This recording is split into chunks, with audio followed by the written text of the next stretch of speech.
La Vega Baja alicantina está situada al sur de la provincia de Alicante y podríamos decir sin temor a equivocarnos que se trata de un gran vergel paradisíaco tanto por su clima como por sus amables pobladores. Íberos, cartagineses, fenicios, romanos, visigodos, musulmanes, todos ellos intentaron hacer de estas tierras su patria, dejando arraigadas a su paso tanto su cultura como sus costumbres más ancestrales. Por ello, desde tiempos remotos, personajes importantes de la historia se fijaron en este punto geográfico cargado de magia y misticismo, a orillas del famoso río Táder, o como hoy se le denomina, río Segura. Las crónicas más antiguas narran que en el 223 a.C., el importante general cartaginés Asdrúbal construyó una atalaya defensiva en lo alto de un monte cercano al río, y fue precisamente su sobrino Aníbal, con sus huestes de elefantes y todo tipo de riquezas, quien se centró aquí y construyó su base defensiva contra los romanos. Según las crónicas de Alfonso X el Sabio, incluso el poderoso César Romano anduvo por estos parajes con un gran ejército para tomar y reforzar esta atalaya y convertirla en castillo, dotándolo de estrategia defensiva con grandes fuertes y poderosos baluartes. Y de este modo, dentro de sus murallas, construyó además 3.000 casas, erigió un templo a Júpiter idéntico al del Capitolio de Roma, junto con otros 2 templos más dedicados a Pólux y a Cástor, que, según la mitología, fueron hijos del propio Júpiter y Leda.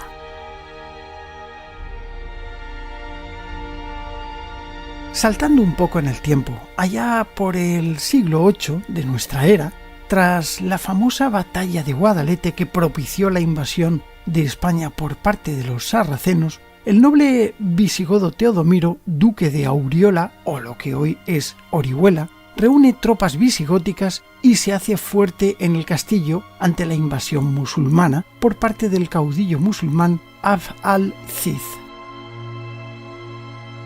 Teodomiro, como puede, se reúne en el castillo con los pocos combatientes cristianos que tenía y al ver que los musulmanes poseían un ejército más numeroso, se le ocurrió una estrategia muy interesante y fue pedir a todas las mujeres de la ciudad de Orihuela que anudasen sus cabelleras a modo de barbas y así, vestidas de guerreros y empuñando armas, a lo lejos parecerían feroces y numerosos combatientes.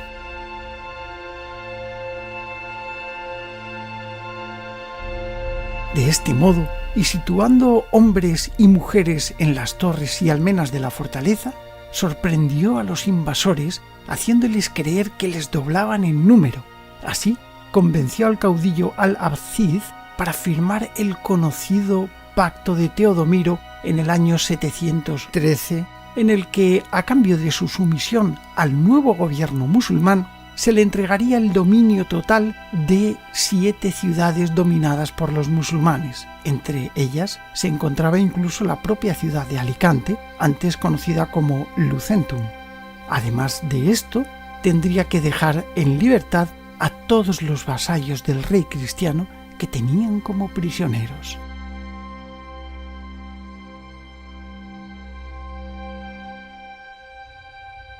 Sin embargo, y retomando nuestro viaje por las antiguas leyendas del lugar, unos 500 años más tarde, en el 1242, y siendo alcaide del castillo de Orihuela Aben Mohor, ocurrió un hecho el cual se tornó en leyenda, tanto que incluso hoy en día las gentes de la calle lo recuerdan y lo rememoran. Y sí, hablamos de la leyenda, de la conocida leyenda de la Armengola.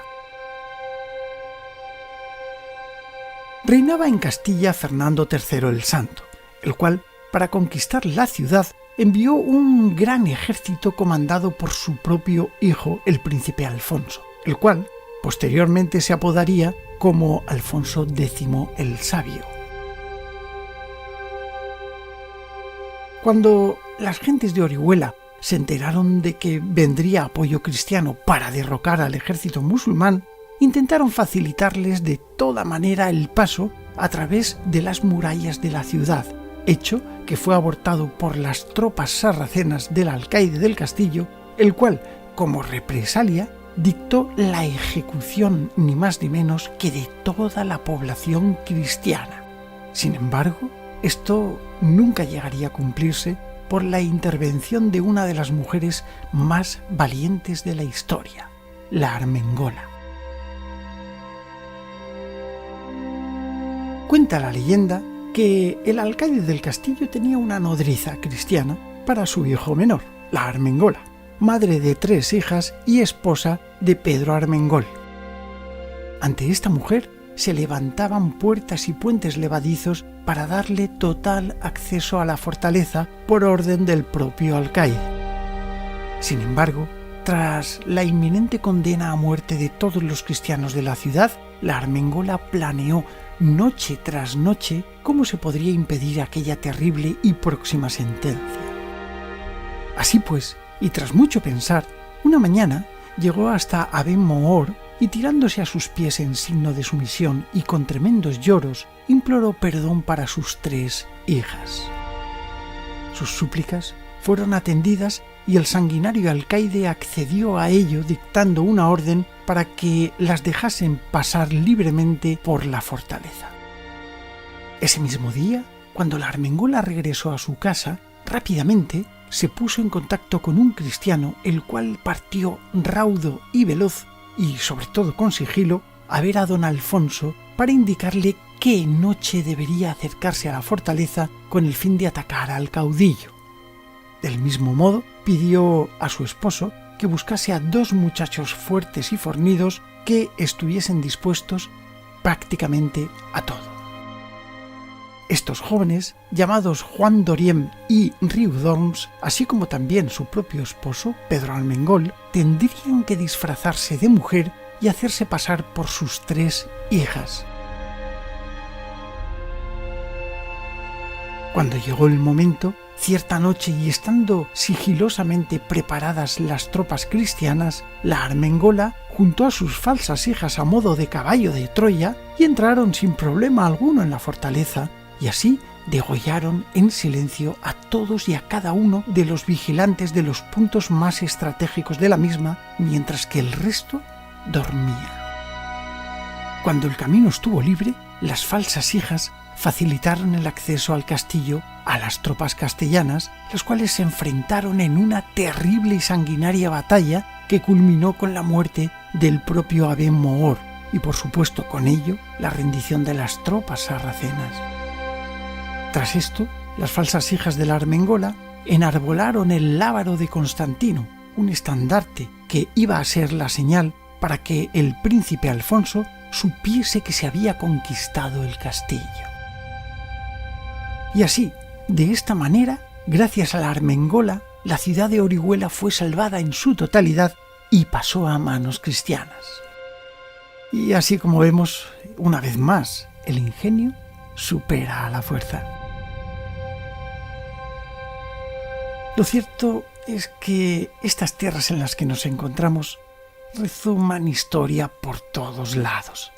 Historias de batalla, de muerte y tal vez de alegrías. Sin duda, no fue fácil para nadie la vida en aquellos remotos tiempos. Sabemos que el tiempo es una constante inexorable para nosotros, pero tal vez pueda ser una variable para otro tipo de existencias o de posibles planos dimensionales paralelos al nuestro. ¿Quién sabe si alguno de estos sucesos, alguna de estas hazañas, hubiese podido quedar grabada en el lugar a modo de registro interdimensional y hoy, con nuestra técnica, nosotros pudiéramos ser testigo de lo que antaño ocurrió? El secreto es la búsqueda, Y la búsqueda es la línea que nos conduce directamente a lo más profundo del tiempo.